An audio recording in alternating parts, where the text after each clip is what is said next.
If you're currently running Facebook ads for your agency or clients and you want to know when to actually kill your Facebook ads, when they're a waste of money, and the strategies that I use to really kill ads and kind of pivot, and maybe, it's time to make new ones, or whatever that, whatever ad set you're looking at, ad level, campaign, whatever the case may be, this is how I basically will kill or scale Facebook ads. So like, comment, and subscribe, and let's get right into this video.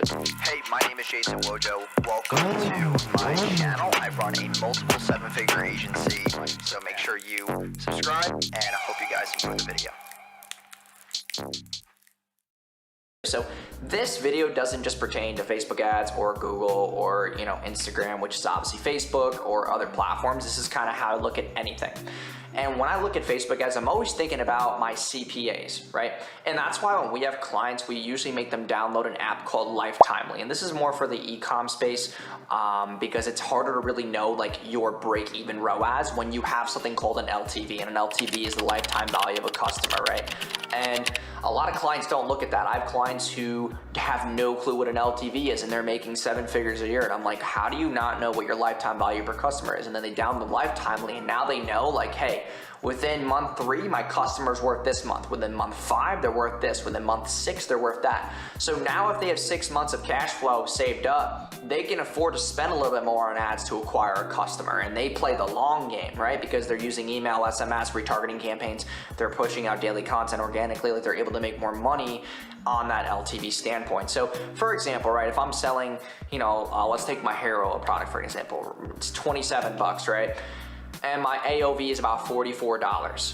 And my margins on that product, if I'm paying $6 to $10 including shipping, so let's say 10 bucks on a 27, that's about a 39% margin. So 61% is my profit, right? So 61% is my profit on a on a $44 average order value. So usually people are buying, more than one bottle, they're buying 2 bottles. So now it's about 14 bucks and the shipping's about $6. So I mean, it would obviously vary, but I need to know though how much that customer is actually worth in month 2, month 3, month 4, month 5, month 6, so that I can actually know, like, hey, if your break-even CPA right now, say for example, is like 28 bucks, the most I'm willing to pay right now for a customer is $28, and you have campaigns running right now that are 31 bucks, 32, 33, 34, how do you actually know those are unprofitable, right? Even though you're looking at your ROAS and you might have your tracking, right? And you're saying, well, if I'm paying 32 bucks, I'm technically losing money if my AOV is $44. But you're not looking at your LTV, because what if by month 3 or month 6, they've bought 3 more times? They're buying 4 to 6 bottles. What if the customer's LTV is $75, within 6 months? If they're worth $75 at month 6, all you have to think about right now is, do I have 6 months to pay for that customer? Yes. Okay, if you have that kind of cash. If you don't, then you got to play the short game. But if you have enough long-term cash, then you could play the LTV game of like, okay, I'll pay $32 now for 75 because that's over a 2 ROAS. Now I'm actually profitable. I think about it in a 6-month time frame. And also, if you look at a 6-month time frame, I'm also going to have more customers, which means that when I have more customers, I'll be able to generate more revenue.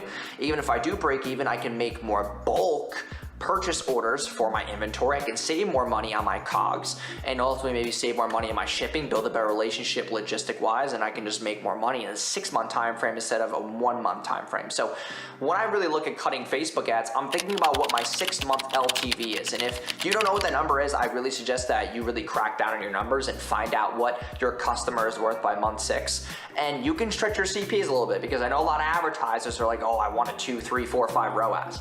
Well, when you're trying to run like an actual brand, not like a service-based business like an ad agency like me, like, you actually have to be concerned with the long term. You can't always be trying to make a quick buck every single week just to profit. You have to be willing to spend that kind of money to acquire emails, acquire SMS subscribers, acquire data in your Facebook pixel, like have enough cash flow coming to where you can just simply break even for a little bit. And then obviously you have cash in the back end that's, helping you with living expenses, etc. Maybe another business you're running, whatever the case may be. But that 6-month LTV should now be factored into what your actual break-even CPA is. So that's why I'm okay spending $32, $33, $34 to get a conversion, because that customer is worth more to me. Also, even if I am paying 34 bucks, what if those people are paying for 3 bottles now and 4 bottle bundles? You know, I would look at my ROAS and say, okay, well, my ROAS is a 1.7, my break even's a 1.6.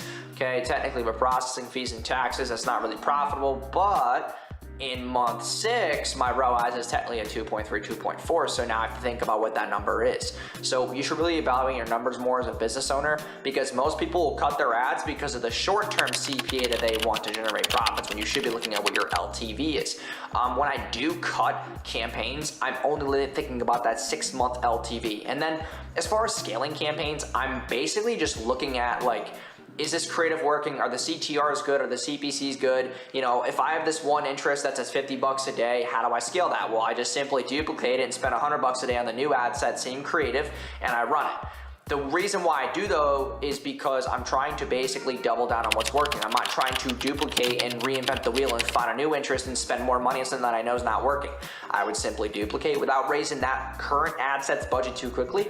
Just duplicate and double the budget. You now are pushing more fuel from a new learning ad set that can now fuel the original ad set, and now you have 2 ad sets working together to get you data. So I hope this video answered a lot of questions. If you have any more questions about LTV or cutting campaigns or current campaigns you are running, just comment down below, or you can just like the video, comment your question, and subscribe for more videos like this. Thank you guys again for coming by, and I will see you guys in tomorrow's video. Peace. Hey, my name is Jason Wojo. Welcome to my channel. I run a multiple 7-figure agency. For the past 4 years, I've helped generate me and my clients over $75 million, and I've been featured in Entrepreneur Magazine and New York Weekly's 30 Under 30.